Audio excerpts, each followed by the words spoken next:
शिक्षकों के नियोजनवाद के वास्तविक जनक कौन हैं, आप लोग ये जानना जरूर चाहेंगे।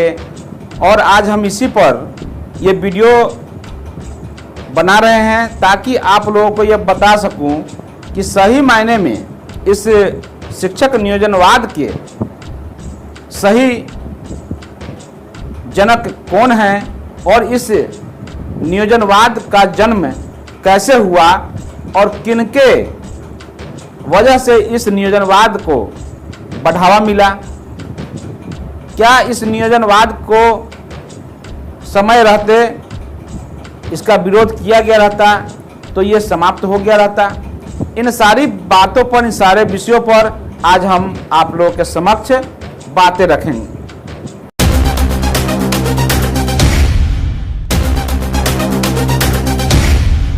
नमस्कार, मैं संजीव समीर चौपाल संवाद में आप सभी का हार्दिक स्वागत करता हूं। साथियों, जब कभी भी बिहार के नियोजित शिक्षक अपने वास्तविक स्थिति के बारे में विचार करते होंगे तो उन्हें यह महसूस होता होगा कि आखिर हमसे कौन सी गलती हुई है या किस जन्म का पाप लगा कि हमारा जीवन इस नरकनुमा नियोजन नियमावली में फंस कर रह गया। न कोई सेवा शर्त है, न कोई भविष्य निधि है, न हस्तांतरण है और न अनुकंपा है और न ही कोई सामाजिक सुरक्षा है। अनगिनत यातनाएं और दुश्वारी भरा यह जीवन बन चुका है नियोजनवाद। आखिर इस नियोजनवाद के जनक कौन हैं, इसकी शुरुआत कहां हुई और किनके वजह से यह शुरुआत हुई और इसका खामियाजा आज कौन कौन लोग भुगत रहे हैं, इन सारे विषयों पर आज हम लोग चर्चा करते हुए आगे बढ़ेंगे। आपने कभी विचार किया है कि यह सब कैसे संभव हो पाया? आइए हम लोग आज जानते हैं इस वीडियो में सारी कहानी को। 15 वर्षों के राजद सरकार को सत्ता से बेदखल कर विपक्ष का वनवास समाप्त कर सत्ता में वापस आई महज 1 वर्ष पुरानी नीतीश सरकार के पास आखिर इतना हिम्मत कैसे आ गया कि उन्होंने पूर्व से स्थापित नियुक्ति नियमावली को बदलने का मन बना लिया। यह सब किसके बलबूते संभव हो पाया? इस प्रश्न का जवाब बहुत ही संजीदा होकर खोजना होगा।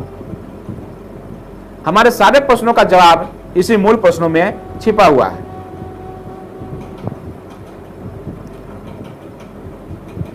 आखिर क्यों 14 वर्षों के संघर्ष के बाद भी नियोजित शिक्षक सफल नहीं हो पा रहे हैं? इन चीजों को हमें समझना होगा। इसके मूल में कौन सा कारण है उससे हमें खोज निकालना होगा। कहीं ऐसा तो नहीं कि जिनके सहयोग से नियोजन नियमावली आया उसी के माध्यम से मुक्ति का रास्ता तलाश रहे हैं। इन सभी प्रश्नों के लिए आपको उसी कालखंड में जाना पड़ेगा। नियोजित शिक्षकों को उन स्थितियों और परिस्थितियों का विश्लेषण करना पड़ेगा और उससे सीख लेते हुए आगे के आंदोलन की रूपरेखा नए तरीके से तैयार करना पड़ेगा। 2006 वह दौर था जब एनडीए सरकार मात्र 1 वर्ष पुरानी थी। शिक्षा के क्षेत्र में सरकार को बहुत काम करने थे। सर्व शिक्षा अभियान के संचालन के लिए थोक भाव में शिक्षकों की नियुक्ति प्रक्रिया करनी थी। बिहार सरकार ने अपने विद्यालयों में तत्काल 2,36,000 शिक्षकों की नियुक्ति का निर्णय किया था। सरकार पर 70,000 शिक्षा मित्रों को नियोजन का भी दबाव था। नई सरकार प्रारंभ में ही किसी प्रकार का विरोध प्रदर्शन को हवा देना नहीं चाहती थी। बावजूद इसके आखिर बिहार सरकार किनके सहयोग से बीपीएससी के द्वारा होने वाले पूर्व की नियुक्ति प्रक्रिया को नियोजन नियमावली 2006 से प्रतिस्थापित करने का न सिर्फ साहस जुटाया बल्कि उसे अधिसूचित करने में कामयाब भी हो गई। यह सबसे बड़ा यक्ष प्रश्न है। इस प्रश्न का उत्तर जानने के लिए आपको उस समय के टाइम्स ऑफ इंडिया अखबार में 24 जुलाई 2006 को प्रकाशित किए गए लेख को ध्यान से पढ़ना पड़ेगा। किस प्रकार उस समय के स्थापित बिहार माध्यमिक शिक्षक संघ के महासचिव केदारनाथ पांडे व सीपीआई के पूर्व सांसद श्री शत्रुघ्न प्रसाद सिंह ने सरकार के लिए ढाल का काम किया। अपने चंद व्यक्तिगत स्वार्थ के लोभ में संपूर्ण शिक्षा व्यवस्था को नियोजनवाद के कलंक के हवाले कर दिया। इन दोनों महापुरुषों ने पार्टी के राज्य परिषद के से पास प्रस्ताव को भी दरकिनार कर दिया। बकौल सीपीआई के तत्कालिक राज्य सचिव श्री बद्री नारायण लाल व पार्टी के केंद्रीय कार्य समिति सदस्य प्रोफेसर जलालुद्दीन अंसारी के अनुसार पार्टी बिहार सरकार के इस फैसले का विरोध करने के लिए प्रस्ताव पारित कर दिया।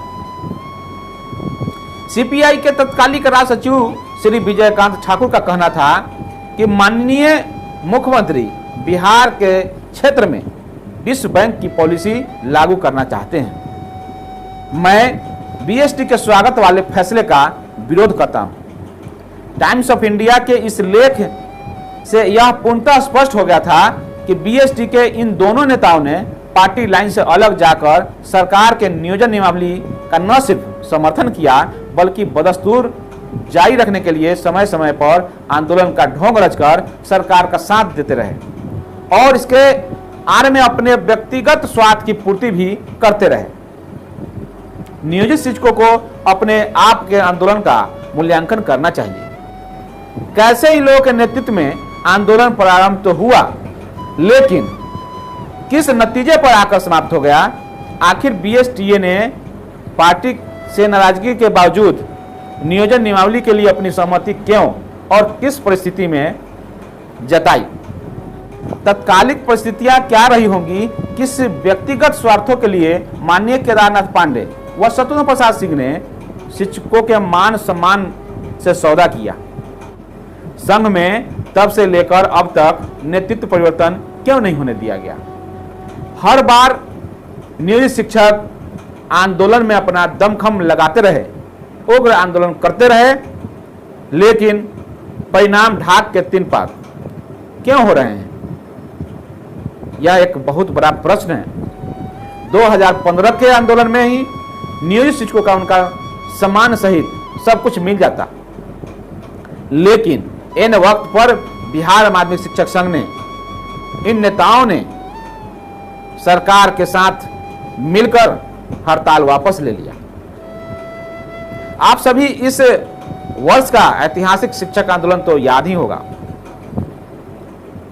तत्कालिक घटनाक्रम आप सभी ने देखा कि किस प्रकार से हड़ताल को एन केन प्रकारेण खत्म कर दिया गया।